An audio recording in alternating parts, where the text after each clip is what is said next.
Nigel Linacre, Vladimir Miller, with George Linacre present, and all I read was with George Linacre present, as in here with us, present here with us.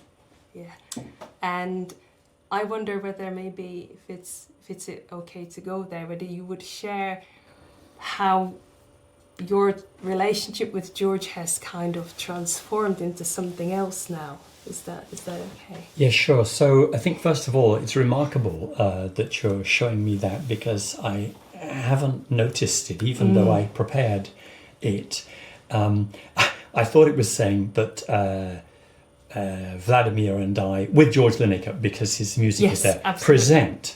present the Grief Opera. I know. We can read it both ways. See, yeah. it also reads as with George Linacre present. So George was a beautiful boy and man, a fantastic person, always kind, always thoughtful. He never criticized anybody. He was never sarcastic about it. I mean, how many people in the world can you say that about?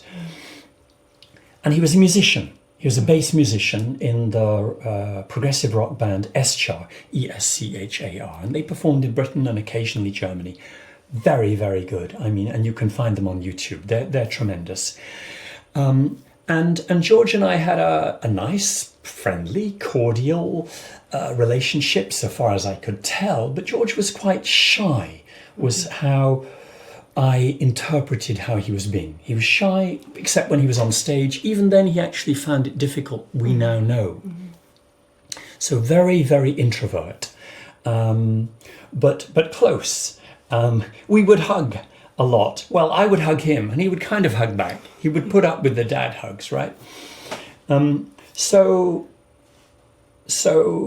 George died, and then I started writing, as I said, and then the idea of the Grief Opera, and Vladimir had this idea that he could start writing the music by referring to and bringing in some of George's rhythms, right, from some of his tracks from the Nova album. And he did this. So George is in there in the creation of the Grief Opera, right? So he's there, which is why it's Nigel and Vladimir with George, as from a compositional point of view.